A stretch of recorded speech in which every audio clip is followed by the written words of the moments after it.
Hello students, तो आज हम बात करें क्लास 10th का फर्स्ट चैप्टर है रियल नंबर। रियल नंबर कौन कौन से नंबर हैं? रियल नंबर वो नंबर है इसके अंदर सारे नंबर इंक्लूड हैं। कौन कौन से सारे number? Odd, even, natural, rational, irrational, prime, composite, all type of number including ना रियल नंबर। सो बच्चों, क्लास 9th के जो पास आउट हैं उन्होंने ऑलरेडी रियल नंबर पढ़ रखा है, फिर भी मैंने आपको थोड़ा सा जस्टिफाई कर देता हूँ मैं। Introduction part let me discuss. First of all आपको क्या समझना है? Real number and encountered irrational number. कहता है रियल नंबर इनकाउंटर किस चीज़ को कर रहा है? इरेशनल नंबर को। अब कैसे कर रहे हैं वो हम समझने की कोशिश करते हैं, बिकॉज रियल नंबर का मतलब है इसमें सारे नंबर आते हैं। इरेशनल नंबर का मतलब है कि जो नंबर डिविजिबल नहीं है, मतलब 1/2 हम 0.5 या रैशनल है, बट 1/3 इरेशनल है। आप समझ सकते हो। अभी इनकाउंटेड कैसे है वो हम समझने की कोशिश करते हैं, जैसा कि एनसीईआरटी ने हमें बता रखा है। जो बच्चे क्लास 10th के हैं वो प्लीज़ चैनल को एक बार सब्सक्राइब जरूर कर लें, बिकॉज मैं आपको स्टेप बाय स्टेप एनसीईआरटी से एक्सप्लेन करने की कोशिश कर रहा हूँ। अब उसने बताया है आपको डिवीज़न एल्गोरिथम, फंडामेंटल थ्योरम और अर्थमेटिक। डिवीज़न एल्गोरिथम का मतलब है कि हम कौन सा रूल यूज़ कर रहे हैं। आपको याद होगा एक हम एल्गोरिथम रीड करते थे, कौन सा एल्गोरिथम है? Division algorithm, equal division algorithm. अब यहाँ पे मैं जस्ट आपको हिंट दे देता हूँ। You already know this is division, this is divisor, ठीक है, और दिस इज क्वोशंट और दिस इज रिमाइंडर, है ना।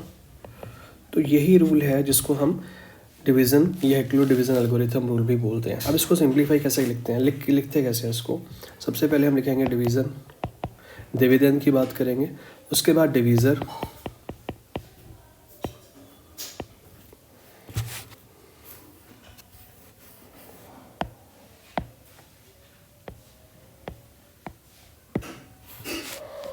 उसके बाद है divisor into quotient plus remainder, ठीक है। तो ये रूल जो है वो यूज़ करेंगे। किस फॉर्म में यूज़ करेंगे? यहाँ पे इसका फॉर्मेट अलग है, चलो हम समझते हैं इसको आगे। उसने बताया डिविजिबिलिटी ऑफ इंटीजर। अब इसका मतलब है कि जो रूल यूज़ कर रहे हैं डिविजिबिलिटी ऑफ इंटीजर, मतलब डिविजिबल भी होना चाहिए। कैसे होगा? उसने बोला पॉजिटिव इंटीजर ए है, दूसरा पॉजिटिव इंटीजर बी है। अब बेसिकली है क्या है, मैं थोड़ा सा आपको आगे जाके जस्टिफाई करने की कोशिश करूँगा, क्योंकि जो चीज़ें बताई जा रही हैं वो एक लॉन्ग डिवीज़न प्रोसेस है जो हमने यहाँ पे आपको बताया। This is long division process, ठीक है। अब यही फॉर्मूला कैसे डिवीज़न एल्गोरिथम का पर्पस से यूज़ हो रहा है, फॉर्मूला बनाया गया है स्पेशली। फंडामेंटल थ्योरम अर्थमेटिक की आपको दिख रही है, multiplication of positive integer. You already know every composite number can be express a product of prime. अब हमें पता है किसी भी कंपोजिट नंबर को प्राइम या कंपोजिट नंबर जस्टिफाई करना है। कंपोजिट नंबर कौन से होते हैं? जो पेयर में होते हैं, 2, 4, 6, बिकॉज हमें पता है 4 × 2 × 2 4, 2 × 3 6, this number is a composite number, right. तो हमें समझना है कि कंपोजिट नंबर कौन से हैं, ठीक है। उसके बाद मैं बात करूँगा it result at easy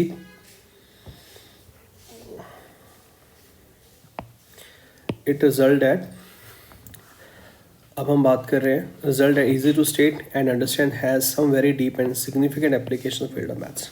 अब उसने यहाँ एप्लीकेशन की बात भी की है, अर्थमेटिक के 2 मेन एप्लीकेशंस हैं। अब यहाँ पे एक नंबर है इरेशनल नंबर। इरेशनल नंबर वही है जो टर्मिनेटिंग नहीं है, that is a non terminating continuously repeating. Terminating कौन सा है? जो रैशनल है। जो नॉन टर्मिनेटिंग है वो इरेशनल है, ठीक है। रेशो की फॉर्म में हमारे कौन से नंबर है? रेशो की फॉर्म में रैशनल है, इरेशनल है, ठीक है।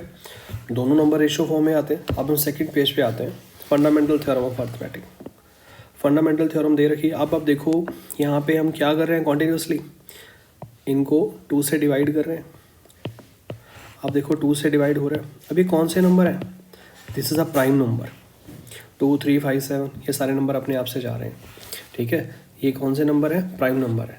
तो हमारे पास सबसे पहले फॉर्मूला ही कैसका आएगा ये जो हम यूज़ करेंगे, HCF into LCM, product of prime number, product of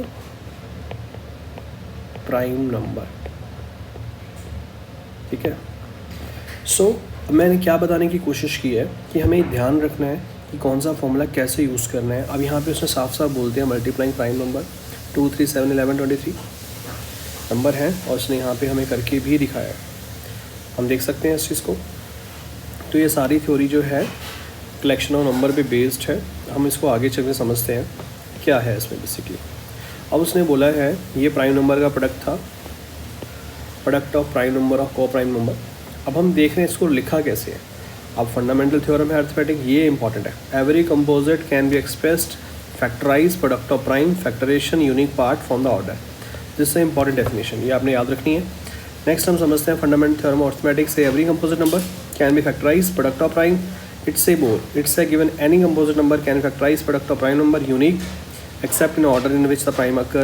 Given any composite number, there is a one and only one to a product of prime number. So we're not particular about the order in which the prime number occur.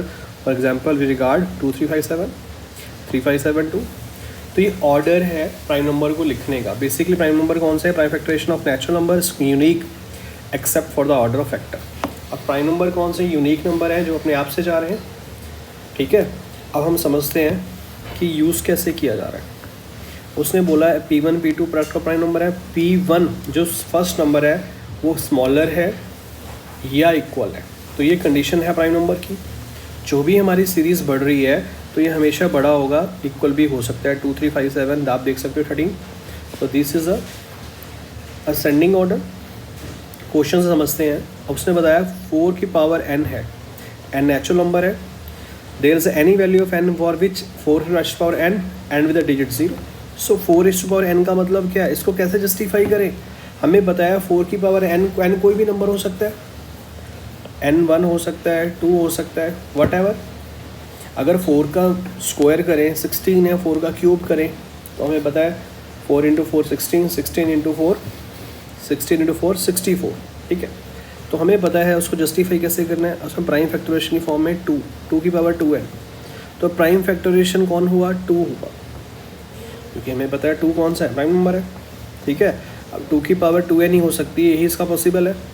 अब next question देखते हैं इसको। HCF LCM, अभी मैंने आपको बताया था prime factorisation method में HCF LCM के मल्टीपल्स को जस्टिफाई कर रहे हैं। दोनों का प्रोडक्ट किसके इक्वल है? प्रोडक्ट ऑफ प्राइम नंबर के इक्वल है। हम देखते हैं 6 को एक्सपेंड किया 2 इंटू 3, 20 एक्सपेंड किया 2 इंटू 2 5, तो दोनों में कॉमन क्या है? HCF पॉइंट ऑफ व्यू से 2 कॉमन है, लिख लिया। अब लीस्ट कॉमन मल्टीप्लायर की बात करें तो मेरे पास क्या है? 2 2 3 5, मतलब यहाँ पे 2 3 था और यहाँ पे सेम नंबर रिपीट नहीं हो रहा है, तो मैंने यहाँ से कौन कौन से नंबर ले लिए? जो 2 3 इसमें था इसमें नहीं था, तो मैंने देखा 2 3 5 उठा लिया। आपको पता है कि मेरे पास 2 3 5 2 3 तो है मेरे पास नहीं, तो यहाँ से तो हमने पता 2 है, और दूसरा क्या है? 2 3 5 है, मतलब एक एक नंबर हमने उठा लिया जो रिपीटेड नंबर है। अब ये क्या? Least common LCM find out कर लिया बेसिकली। अब product of smallest power, product of greatest power, दोनों को मल्टीप्लाई कर रहे हैं और किसके इक्वल आ रहा है? प्रोडक्ट ऑफ प्राइम नंबर के। अब ये फॉर्मूला है। अब नेक्स्ट क्वेश्चन 96 1404 है, अब LCM निकालना है। अब देखो सिंपल फॉर्मूला यूज़ किया, 96 को सिंप्लीफाई किया, एक्सपैंड किया।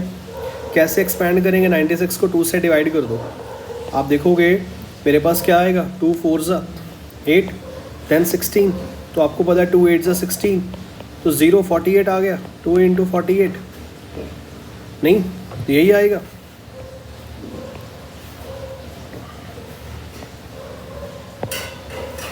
तो हमें पता है 2 इंटू 48 क्या है? 96 है ना। तो हमें इस चीज़ को हम बार बार कॉन्टीन्यूसली रिपीट करेंगे LCM की फॉर्म में। यहाँ पे आप देख सकते हो जैसा कि हमारा प्रोसेस होता है LCM लेने का। उसके बाद दोबारा फिर करेंगे तो मेरे पास क्या आएगा? 24, again we are doing 12, again we are doing 66, again we are doing, then again we are doing. तो आप क्या देख रहे हो? 3 1 3। अब हमें पता है कितनी बार 2 आ रहा है। अब देखो 1 2 3 4 5 बार यहाँ लिया, एक बार 3 आया, तो हमने लिख लिया इसको। ऐसे 404 को किया तो हमने देखा LCM जो था और HCF है 2 की पावर 4 कॉमन है दोनों में। LCM HCF किसका? इस प्रोडक्ट के इक्वल होना चाहिए। LCM निकालना है तो हम HCF से डिवाइड कर देंगे, तो मेरे पास क्या है? मेरे पास जो वैल्यू आ रही है निकल के 96 आ रही है। तो व्हाट इज़ द वैल्यू? तो हमें पता है ये मेरे पास आ गया। ये कैसे आया?